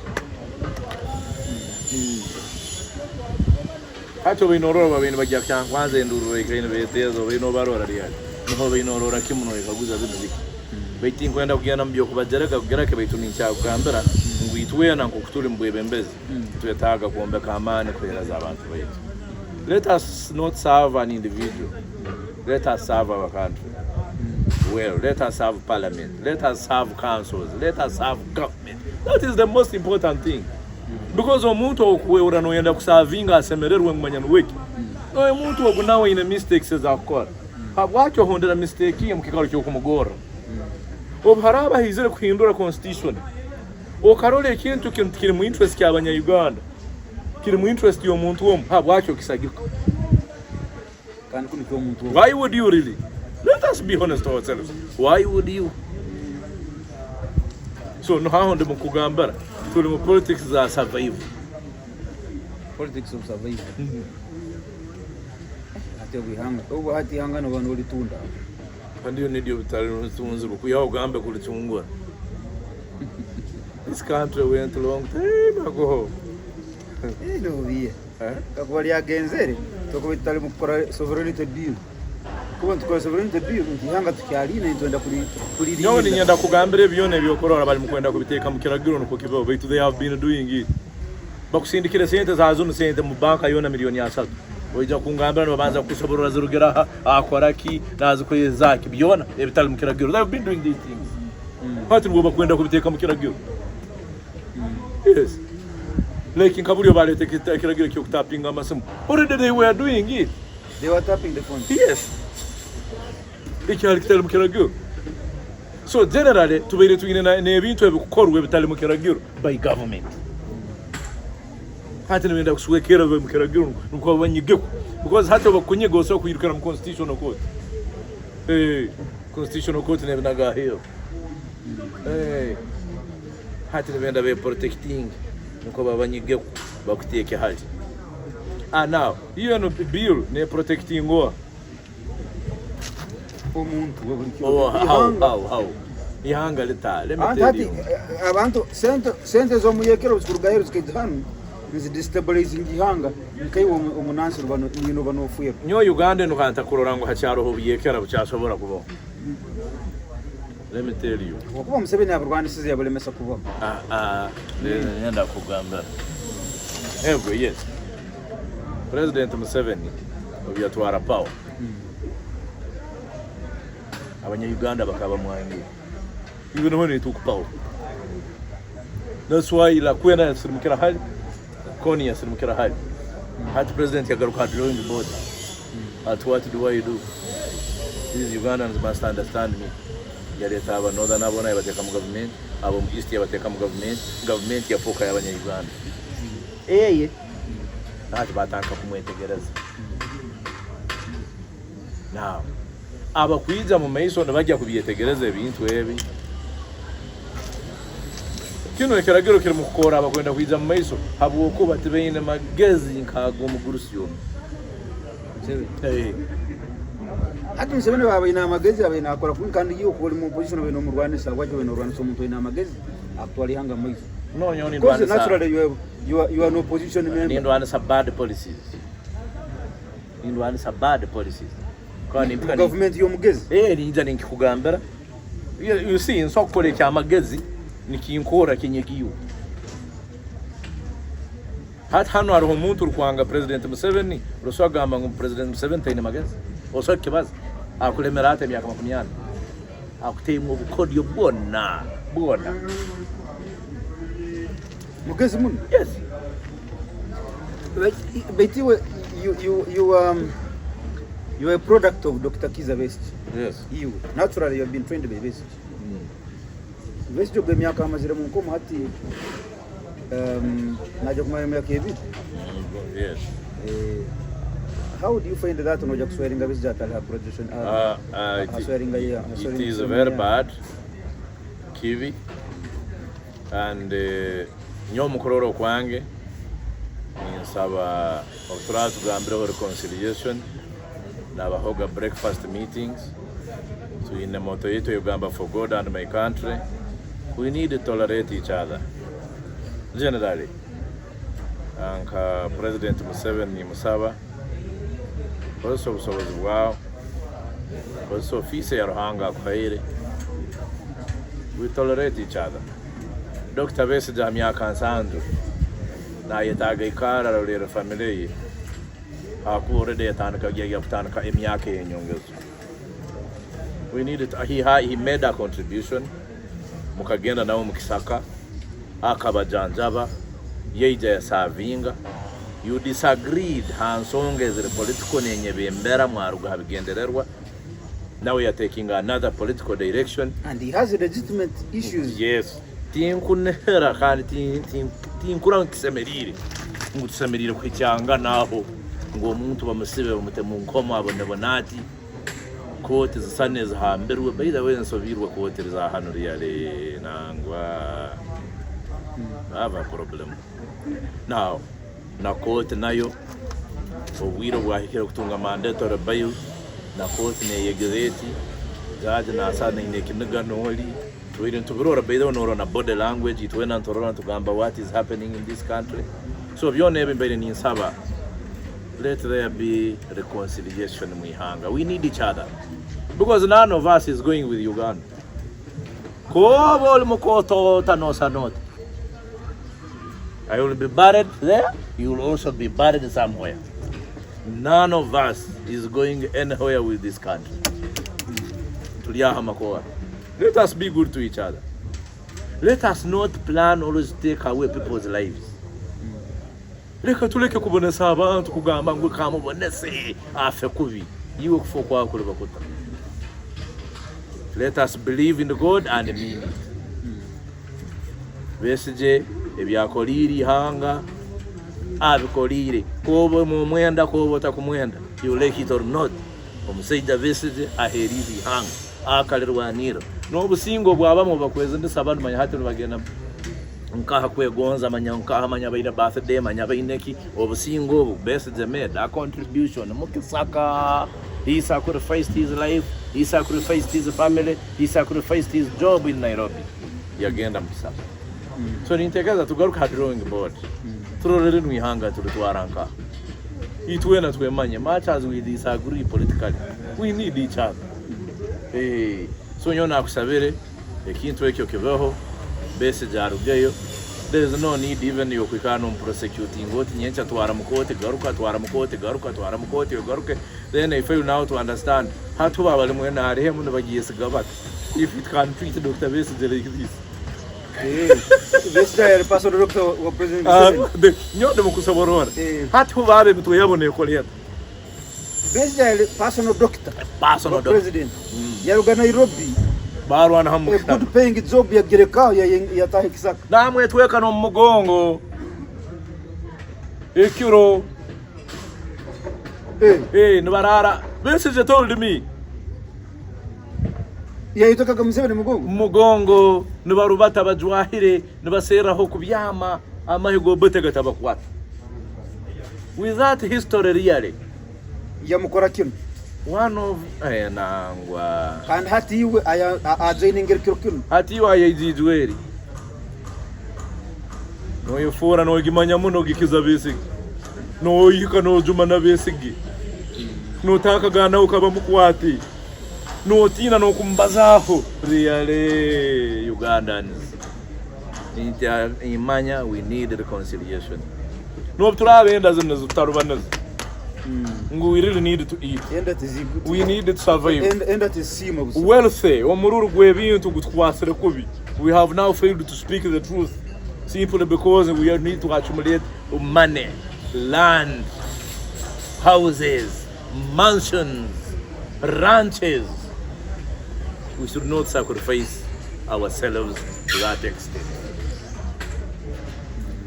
Besigye nke at a personal level when he was grooming you, no muzikiraho bintuki, some statements, maybe some character building. One day nkagenda kora a rally in Fort Portal. Police enyangira.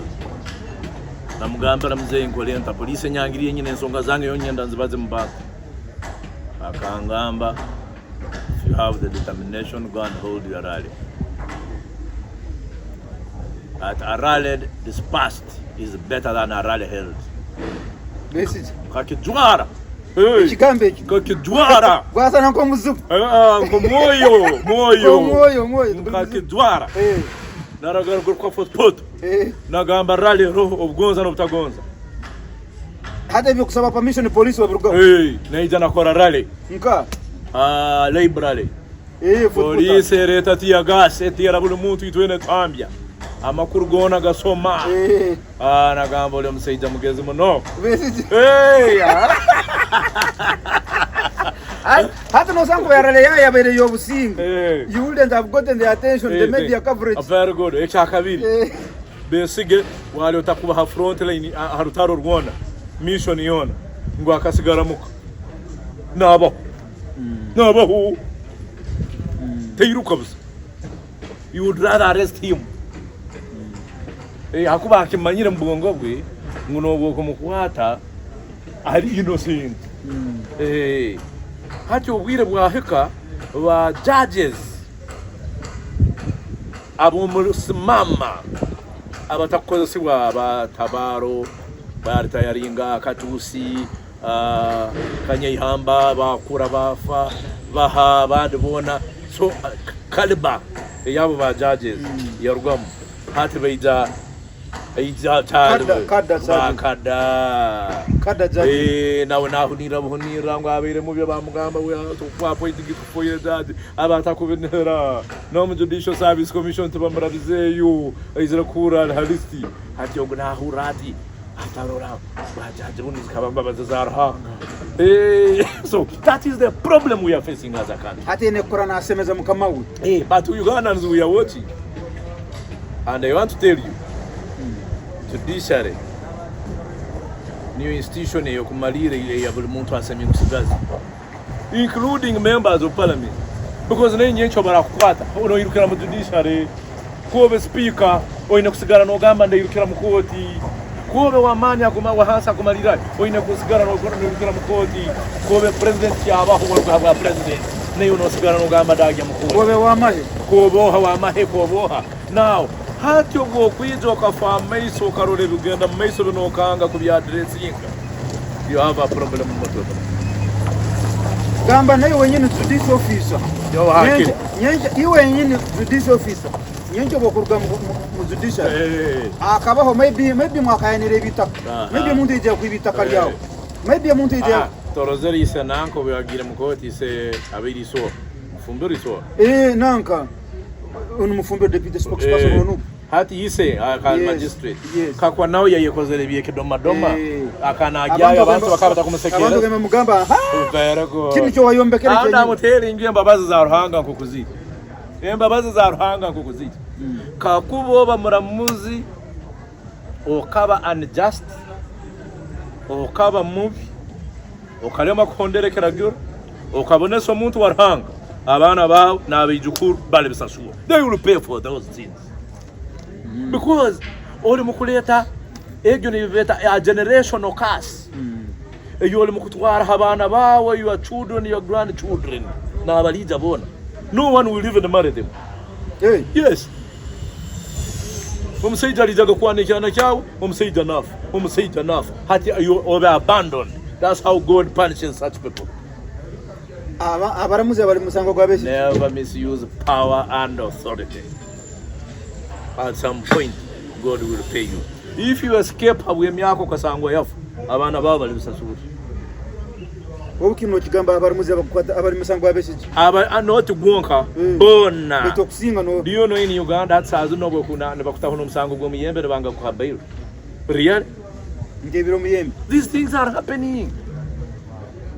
Beautiful, amazing. Do you know in Uganda now you no longer need to hire serious, bright, tough lawyers?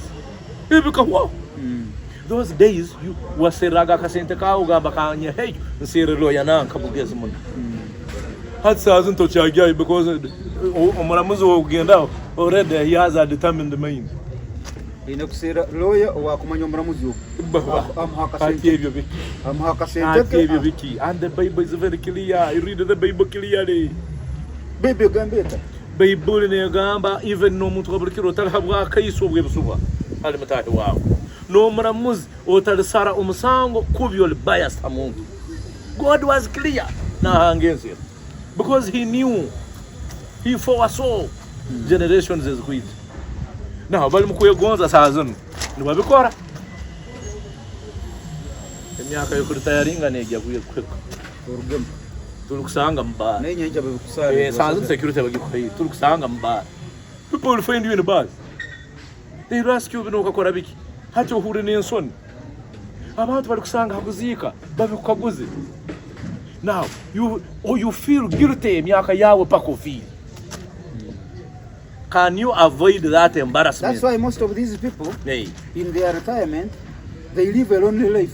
Yes. Usangoli bagamba ikaramu egeti karesibire takyara tabuga abwe bibi byabo abamwe bibi byabo nibahontinga kanye yamba bwake tarabere mu isolation katusa bwake tarabere mu isolation bibi byaitu. So avoid that embarrassment, that humiliation when you are still active and when you are still in office. Actually Birovin nyondo munyamakuru abayina coveringa courts nomanya hali omuzo gwiziri ntabo kuba hati karabuli abaramuzo balimbasara mu bwinganizi. Actually they would encourage public to come and attend court na media to cover. Do you know nowadays bakugira media muno especially these political cases hati ngomusango abantu bananka ba deputy spokesperson wanu hano nanko guli umusango guli hano nanka hano this guli hano nanka hano is kanyanya kodi uwo muramuzi akatugiza tumuna directive ngo takwetaga media hati this is a public case atanacho nongambera ngo ekyo nawo cyo president no wakimutumira iti hati huwe no wakweno lisango nagira president aramugonza habweke but na president hakwikara na arona agamba there is a problem. Hati why they are doing this is because tebachayetaga kubara bisa abakuba akimanyire nte byali mukusara tibiri mu mateka kandi tibiri birungi they are not in the interest of the public, they are not in the interest of the law. Amateka genye nikoso ibamkwasize bine byali mukusara tibiri mu kandi tibiri no interest ya abantu hivi yankawe ko hati takwetaga public emanye. So they cut off the media nowadays. They cut off the media na public. Hata azunu yana makoti gono bakujai okuiza kutaha mukoti room niba kusaba leta national ID niwo kanza male nguniwo aina kuboli meya wekyaro aina kuba chairman aina kuba member of parliament aina kuba lord mayor so nibikiriza mu abataito baika abantu abirikyo gamba we have an interest, let us come and listen. They no longer allow baba tangira nakuli, they even put roadblocks baita hati obarozero musango gwokero hano gwantebe ogwagaba habokuba they want the public to have an interest now. Hati baba tero na tete mwite muliri habokuba mbaro ebagenda kusara biri mu interest yaki ya abantu ya public mbaja kumuhangira in the interest of the people. Baita misange ya political gwamanga kivundo ati reso gwabesigera muguteke mukizano mugamba bwakaiso tuwino bukumara bwakaiso tuwino bukumara muize mukizano muhuliza besige wanyu leka balete bakaiso mu public na Kivubo stadium barumirize besije balete ne mundu namasasi no muntu ati no yigarukira kimwe muntu mukuru ngo nsaba ebintu bitaba mu open court bakaiso bitu tukwenda baba manyi bakaiso kana bwa umusango gurumu kwita umusango gurumu na maximum sentence ya death no ngambira kimungu naguno guzana nimwenda mukore mungu kutu hata abantu abandi zoramu emisange no karabayetaga public yizebeho so that they learn nabo batalibyo baramba hanginga besiji nayo nikikubaho iwe oyege beze bamuhangingira otalikikora kagamba yali isomo hali aba bagenda kusigara kuno kira kuno betaga bagenda bahange besije abandi mutamanya habaki bamuhangingira kandi public yarayegeta nanyingi bunaganga kora musango nkoko so kara babikoraga public, that's why they call it public courts. Akwenda kuija kwega amateka nyenshi agareme kukwata izo yege hati nibetaga bakutwale gaba Abokuba that is going to be in the public interest. Hati aha ijorol. But nyenjo gwamanga kivumbi. Kuko ne bakutanga mutagendayo n'abanyamakuru babakubwira. Omusango gwabeze ne bakutanga otajaye ne babakubwira. Kandi habwaki kandi kuno that's a political matter where the public should know what happened. The public, the entire country of Uganda would like to know who shot people in Mwanga Kivumbi's garage. Hata kakuboleta abantu bakaleta abantu abaisire abatira masasi Mwanga Kivumbi. Abantu bajanta kwegendereza emundu. Oli, birabino ninkavaringa gakoti. Do you know that today it's a big crime ukono kwato ya makuru ukakwatira mu muramuzi. We but warning anaka. Nowadays amateka kandi obwebiti biri mu mateka muri. No, somebody just sits down and says he gives it nyondi mukavaringa misango ya besi. No gwa mole katanga. We are directed. The day you put in your video ukolekeza kamera umuramuzi. You are arrested immediately and you are banned from coverage code. Ate barabole muramuzi no salama zima. Why wouldn't you like esyo kumanya? Ndio ni muramuzi wa mazima. Yangu tuli mu crisis. Baitu nikiyetagaho hano niyetagaho a discussion. Yourself saving ihanga. One, this discussion should be led by the president, the political actors, the opinion leaders to plan and talk about this country thoroughly. Then to go ihanga to get because then I am young at the Kaksovo. For the behaves like a card. One at Vachinum no. Yes. You walk Saga from the Saturday Bagamba. Yes, just know they have a mental problem. 300 people. Bona Bagamba, yes. Bona Nabatram Sura Mahul. Oh. Ati nyona nungia kusura mahuli. Ati mmoja kuguzua. Just know there is a problem. Mulibanda bisatu. Nyona msubira mahuli. Numuja kuguzua. Ndio garayateka. So, hata no there is a problem. Hakuba no mukubayo. No so kwanga no gamba kintu kikire ubante basobora. But I think that should stop. Ninyana tusema tumalire na ka statement. Katumalire.